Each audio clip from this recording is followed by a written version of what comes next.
The subject of where everything came from, what started the universe and creation, they don't really have an answer for that. For years and years and years they said it was the Big Bang that started it. But even now, today, scientists are saying themselves, admitting that, look, an explosion, a bang, is a reaction to something else.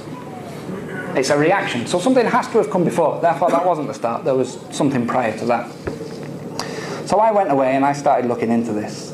And the principal explanation they use, that they have various ones, and they try to use science to answer it, is that, look, matter collides with antimatter, and you have an explosion, and that's the Big Bang. And because matter is 1 and antimatter is 0, the universe came from nothing, because 1 times 0 is nothing.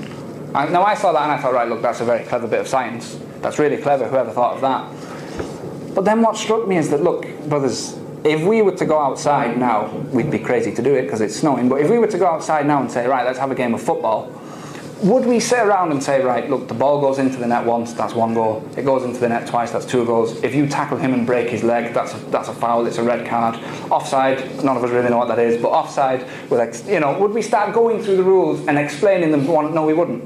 Why? Because we already know them. We already know the rules to football.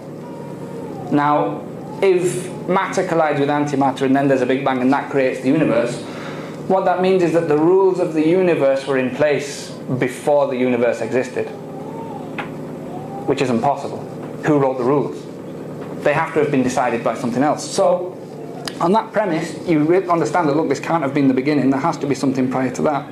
And you can keep going and going and going, that, look, whatever created this thing, created by this thing, created by and you just go on and on and on, until you come to a realization that, look, whatever came at the beginning, whatever started it all, by definition can't have been created by something else. Because if it was, then it wasn't the start. So the premise that you take that argument on then is that, look, if this thing that came at the beginning wasn't created by anything else, there are only 2 explanations. Number 1, it created itself, which is ridiculous. You can't decide to create yourself if you don't exist. And just like if you're asleep, you can't decide, right, I'm going to wake up now. It's not possible. You're not in control. So you can't create yourself, which means there's only one possible explanation. This thing was there all along. It didn't have another creator. It didn't create itself. The only explanation is that it was always there. No beginning, no end. So when you realize this, you think, okay, it was there all along. There's a few things you can work out about that. If it's there all along, that means it never got old. It doesn't get hungry. It has no weakness or flaw. Remember, I'm not calling it God at this point. I'm just saying there's something. There's a something out there.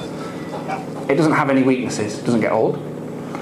If the universe is based on rules, this thing came first, which means it obeyed no other rule. It decided to create everything else. It has a will of its own. Intelligence.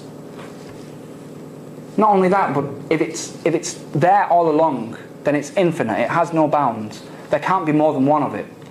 Because if you say that there's 2 infinite things, then they can only be as big as each other. There's a limit on that. So there can only possibly be 1. So now, okay, 1, it's flawless, it's infinite, it's got a will of its own, it created everything. Kind of sounds like God now.